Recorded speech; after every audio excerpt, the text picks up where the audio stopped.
नमस्कार बच्चों। काव्य सौंदर्य के तत्वों की चर्चा हो रही थी। जब काव्य सौंदर्य के तत्व की चर्चा होती है तो इसके पिछले अध्याय में हम लोगों ने देखा कि कौन कौन से वे तत्व हैं जिनसे कविता की सुंदरता को बढ़ाई जाती है या कविता प्रभावशाली होती है। और सौंदर्य में उन्हीं तत्वों का विश्लेषण किया जाता है। तो आज सौंदर्य तत्व विश्लेषण के अंतर्गत हम लोग भाषा का अध्ययन करेंगे। भाषा, आप सभी को पता है कि काव्य सृजन का सबसे महत्वपूर्ण और मूलभूत तत्व भाषा है। काव्य सृजन का ही नहीं बल्कि भाषा पूरी मानवीय सभ्यता का एक आधार है। भाषा से ही मानवीय सभ्यता इतनी आगे तक पहुंची है। भाषा, सबको पता है कि भाषा हमारे विचारों का एक माध्यम है, विचारों को व्यक्त करने का माध्यम है। भाषा का काम है कार्य को सूचित करना, अर्थ देना। लेकिन जब बात साहित्य की होती है, जब बात काव्य की होती है, कविता की होती है, तो भाषा का काम सिर्फ अर्थ प्रदान करना नहीं होता है, बल्कि साहित्य में जिस भाषा का व्यवहार किया जाता है वह भाषा अनुभूति और रस प्रदान करने का भी कार्य करती है। इसलिए कविता के लिए, साहित्य के लिए भाषा बहुत ही अत्यंत महत्वपूर्ण है। और जहां तक काव्य सौंदर्य की बात है, काव्य के शिल्प पक्ष की बात है, उसके संरचना की खूबसूरती की बात है, उसमें तो सबसे महत्वपूर्ण भाषा ही है।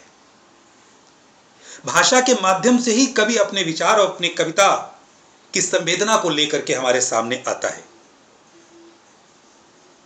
अब जब हमें भाषा के सौंदर्य को परखना है तो हम क्या देखते हैं? पहली बात तो बच्चों में एक चीज आपको स्पष्ट कर दूं, परीक्षा के दृष्टिकोण से, विशेष करके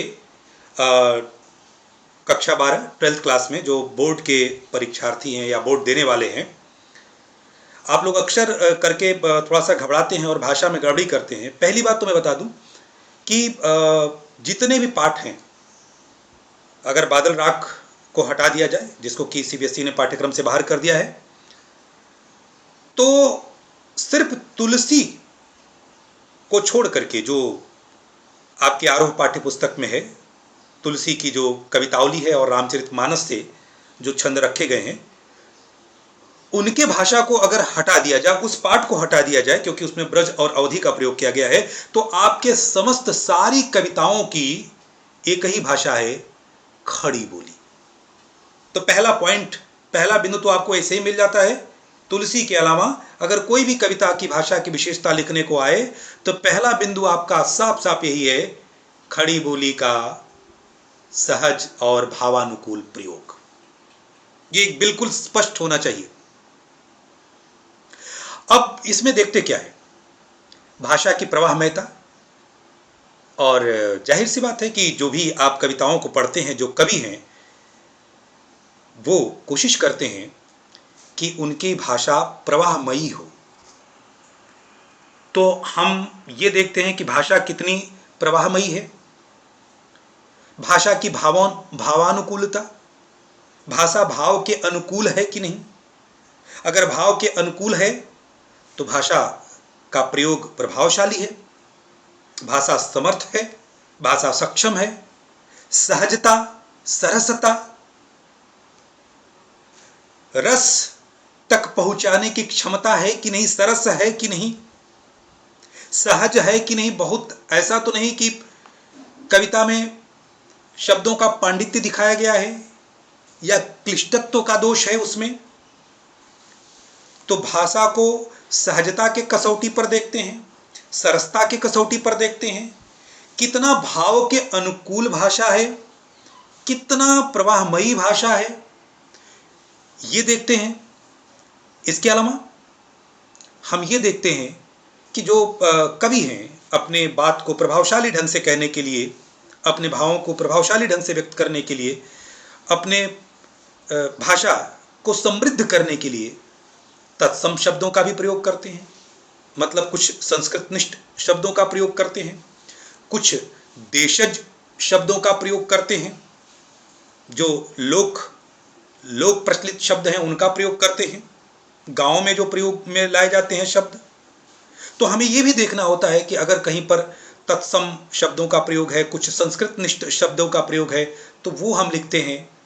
अगर कहीं पर हमको देशज शब्दों का प्रयोग मिल रहा है, लोक भाषा का प्रयोग मिल रहा है, या कहीं पर विदेशी शब्दों का प्रयोग मिल रहा है, क्योंकि हिंदी के शब्दकोश में विदेशी शब्दों को भी स्थान दिया गया है, तो उसको देखते हैं।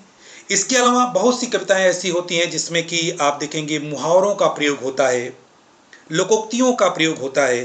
अक्सर इस तरीके से जब आप कविता पढ़ेंगे तो कविताओं में आपको इस तरीके से मिलेगा। ठीक है ना। आपने अगर आत्मपरिचय कविता, जहाँ पर दाना रहते हैं वहीं नादान भी रहते हैं, एक प्रकार से सुक्ति परक वाक्य है ये, एक प्रकार की लोकोक्ति है ये।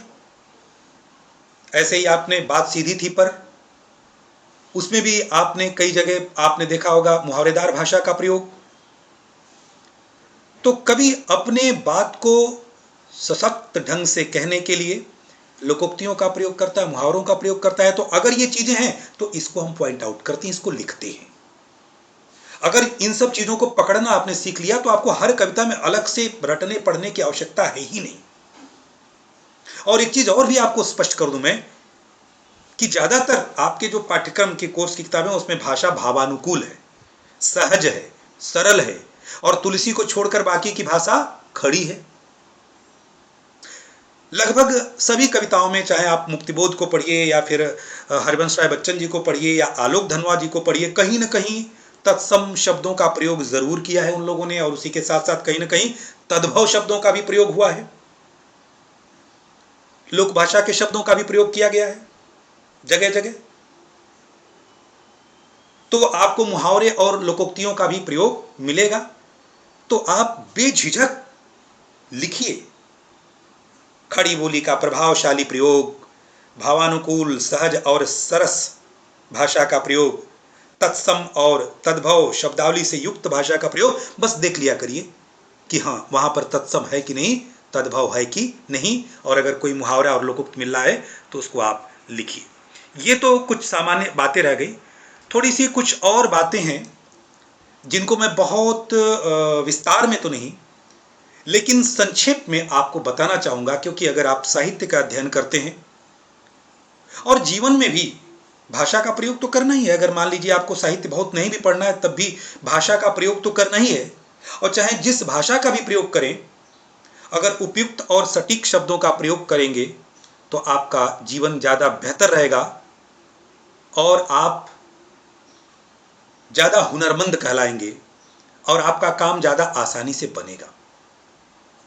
तो कुछ और चीजें हैं जिसको जानिए, और उसके आधार पर भी आप शब्दों, भाषा की विशेषता को, प्रश्न आता है कि भाषा का सौंदर्य स्पष्ट करिए, भाषागत विशेषताओं को लिखिए, भाषा की क्या खूबी है, इस तरह के प्रश्न पूछे जाते हैं काव्य सौंदर्य के प्रश्नों में।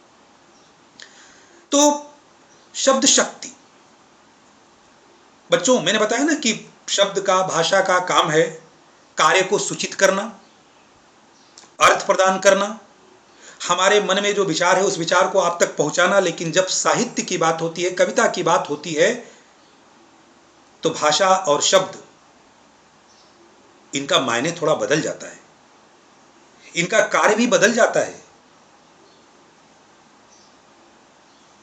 क्योंकि ये फिर रस और अनुभूति के स्तर तक पहुंचते हैं।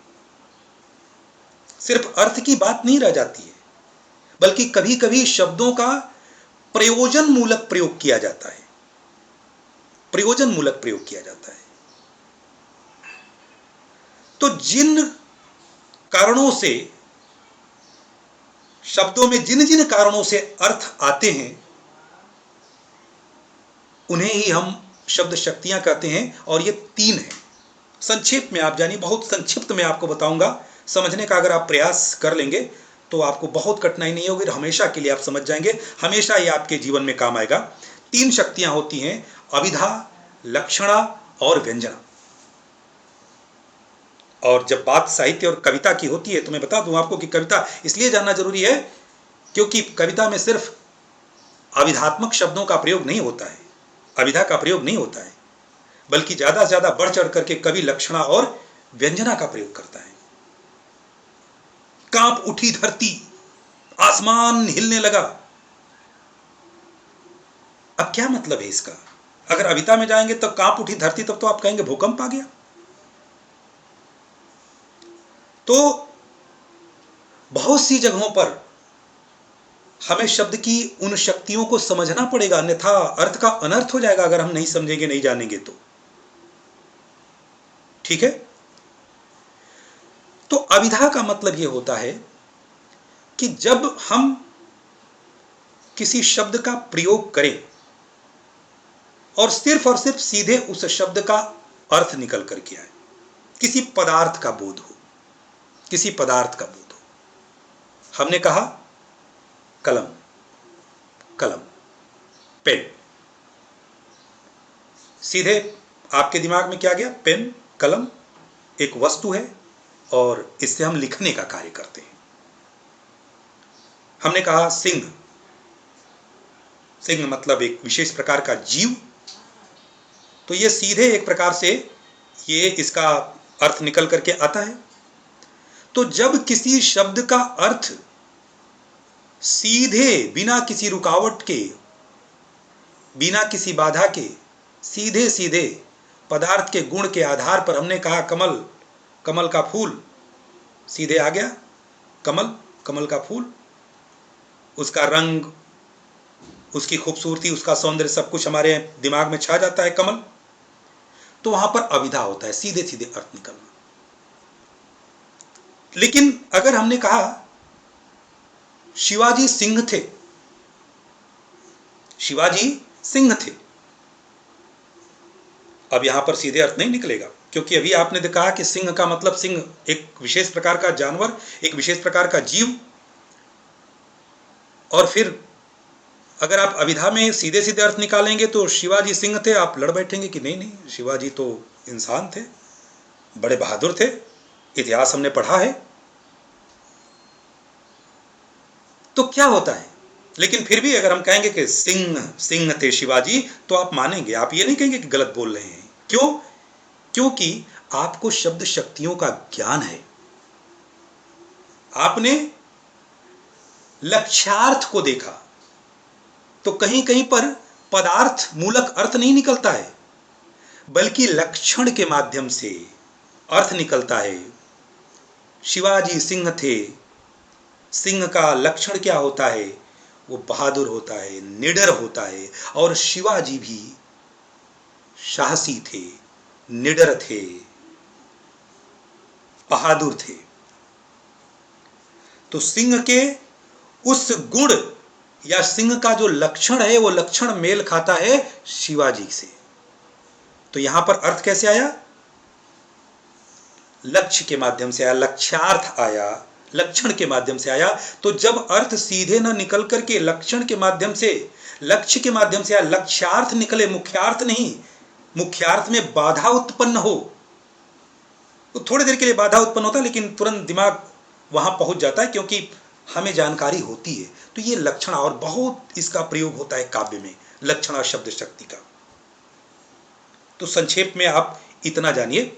ऐसे ही व्यंजना, कहीं कहीं क्या होता है कि हम किसी शब्द का प्रयोग करते हैं, किसी वाक्य का प्रयोग करते हैं, और वाक्य का मुख्य अर्थ भी वही होता है। आपने देखा कि लक्षणा में, अभिधा में क्या है कि शब्द और उसका मुख्य अर्थ दोनों बरकरार है, कोई बाधा नहीं, कोई रुकावट नहीं। हमने कहा कलम, कलम का मतलब कलम। हमने कहा कमल, कमल का मतलब कमल, कमल एक फूल होता है।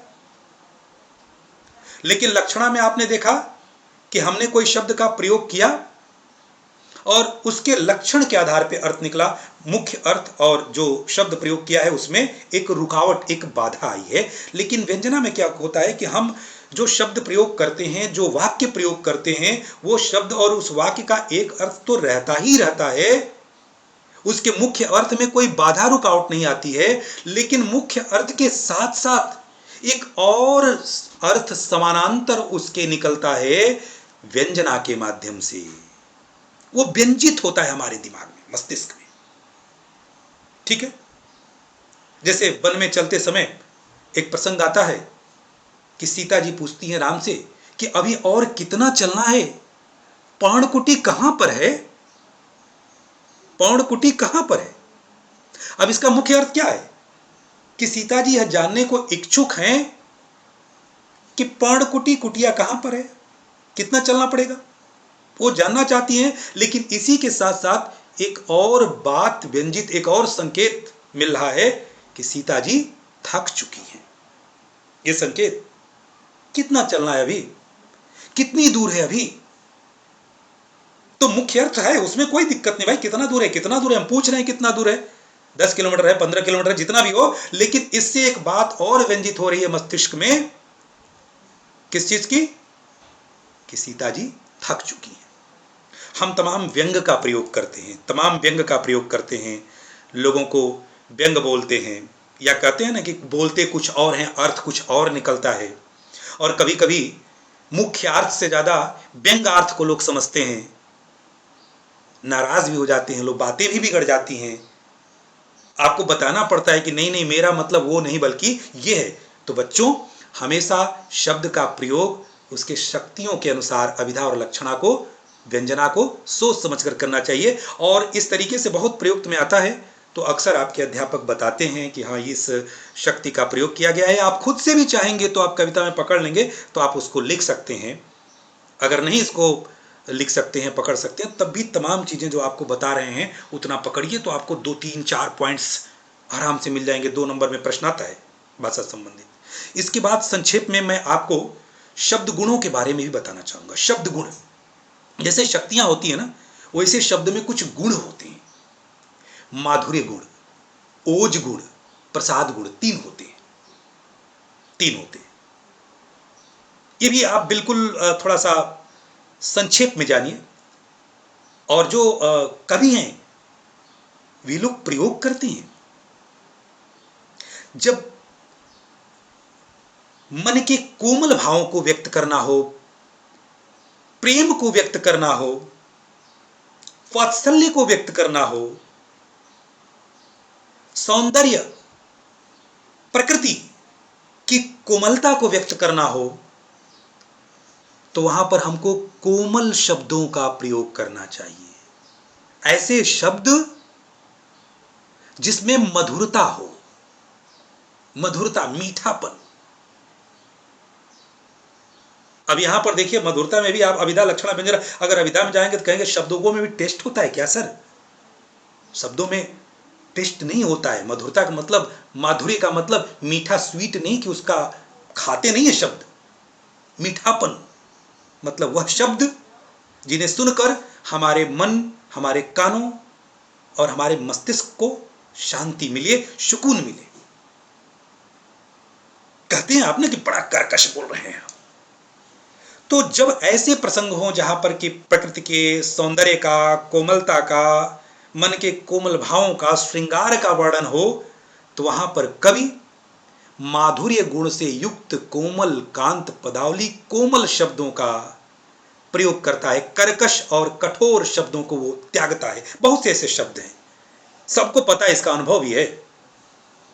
घर में भी आप लोगों को पता होगा, माता जी ज्यादातर माधुर्य गुण से युक्त शब्दों का प्रयोग करती हैं। और कभी कभी जब आप गलती कर देते हैं कुछ, तो पापा फिर माधुर्य गुण का प्रयोग नहीं करते हैं, सीधे एकदम ओज में आ जाते हैं। ओज। तो दूसरा एक गुण है ओज। ओज मतलब तेज।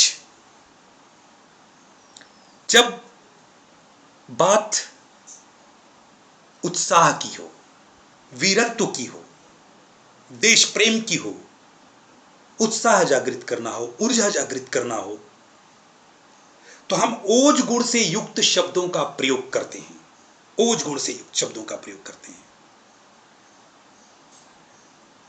ठीक है। सेना के जवान जब जाते हैं, युद्ध के लिए जाते हैं, उनका कैप्टन कैसे ललकारते हैं उनको, ओज गुण से युक्त, ओज गुण से युक्त शब्दों का प्रयोग करते हैं, जिससे कि उनके रोम रोम में उत्साह की लहर भर जाती है। तो जहां पर जैसे वीर रस की अगर कोई कविता है तो वहां पर ओज गुण से युक्त, श्रृंगार रस की अगर कोई कविता है तो माधुर्य गुण से युक्त शब्दों का प्रयोग। प्रसाद, जब जीवन दर्शन की बात हो, जब आध्यात्म की बात हो, जब बातों को समझाने की बात हो, तथ्यों को समझाने की बात हो, तर्क की बात हो, तो वहां पर प्रसाद गुण से युक्त शब्दों का प्रयोग किया जाता है।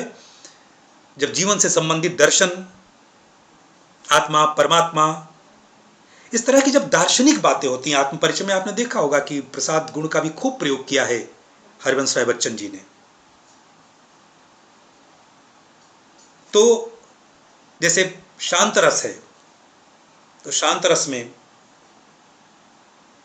जाहिर सी बात है कि ज्यादातर प्रसाद गुण के, या भक्ति की जब बात हो तो प्रसाद गुण से युक्त शब्दों का प्रयोग किया जाता है। तो ये 3 गुण होते हैं, और इन्हें भी अगर आप थोड़ा सा गंभीरता से पढ़ेंगे, थोड़ा सा गौर करेंगे, बिना किसी के बताए, मेरा विश्वास है कि आप पकड़ लेंगे कि कौन सा गुण है, कौन सी शक्ति है, कौन सा गुण है। पॉइंट्स तो अपने आप मिलते जाएंगे, आपको रटने की जरूरत नहीं है, बस समझने की जरूरत है कि भाषा में क्या लिखना है। दोष भी होते हैं, हालांकि बहुत विस्तार से सारी चीजें हैं, लेकिन मैं सिर्फ आपकी जितनी जरूरत है, जितनी आवश्यकता है, उतनी चर्चा करूंगा। दोष भी होता है, ये भी 3 तरह का होता है। कभी कभी क्या होता है कि जो हम अर्थ पाना चाहते हैं, जो बात हम कहना चाहते हैं, उससे अगर बात उसके विपरीत जाए, उल्टा जाए, तो ये शब्दों का दोष होता है, काव्य दोष होता है कविता में। और कभी कभी कुछ कवि लोग होता है, बहुत से ऐसे कवि, बहुत सी ऐसी रचनाएं, बहुत सी ऐसी पंक्तियां आएंगी कि ज्यादा कुछ दिखाने और कहने के चक्कर में अर्थ का अनर्थ कर डाले हैं लोग। तो जब यह अनर्थ, जब यह खराबी, जब यह खामी शब्दों के कारण आए, तो वहां पर शब्द दोष होता है।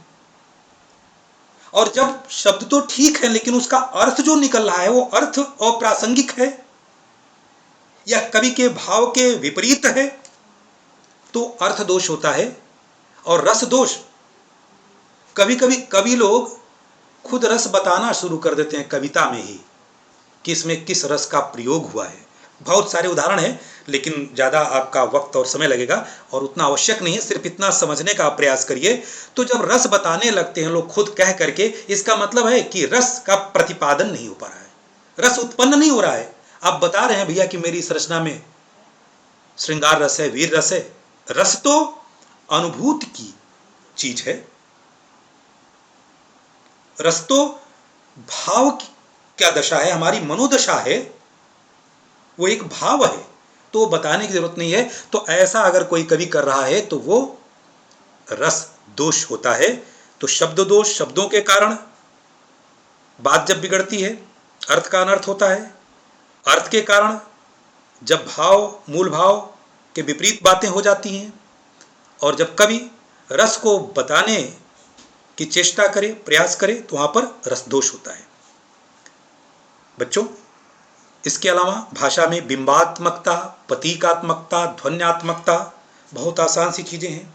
बिंब क्या होता है, और आधुनिक कविताएं तो इसी पर चल रही, मैं आपको बता दूं। आधुनिक कविताओं में तो सबसे ज्यादा जो जोर दिया जाता है, आगे पढ़ेंगे उस चीज को हम लोग, वो बिंब और प्रतीकों पर दिया जाता है। आज की भाषा बिंबों की भाषा है।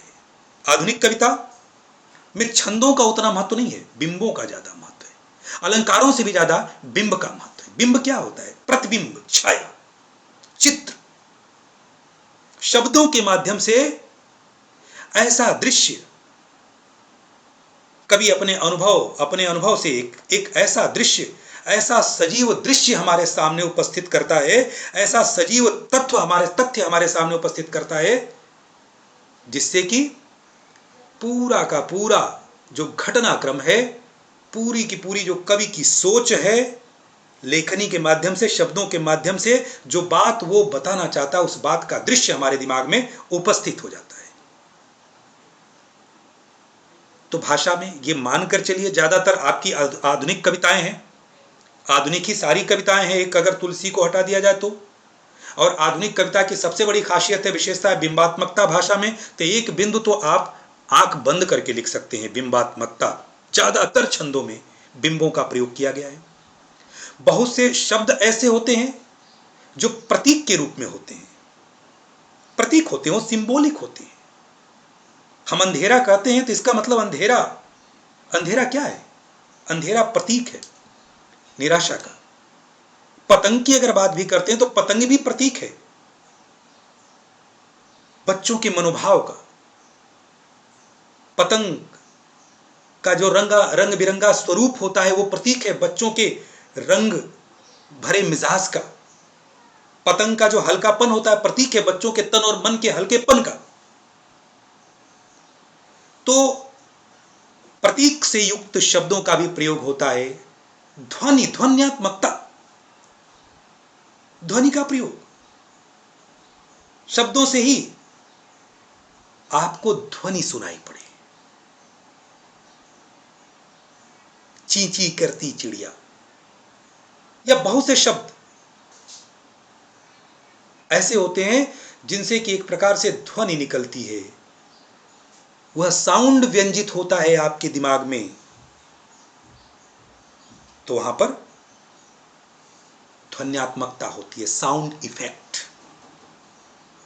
ठीक है, तो ये मुख्य रूप से कुछ भाषा के तत्व होते हैं।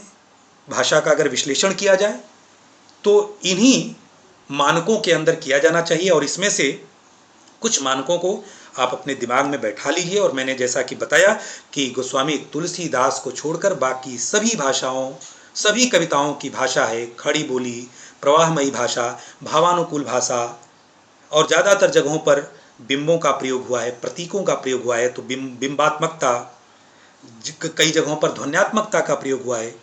तो इन सब बातों को लिख सकते हैं।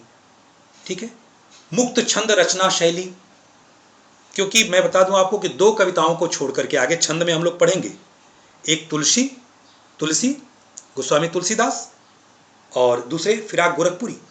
इन दो लोगों को, दो कविताओं को छोड़ करके बाकी सारी कविताएं, 7 और 8 जितनी कविताएं, 8 कविताएं, वे कविताएं या तो मुक्त छंद हैं या तो छंद मुक्त हैं।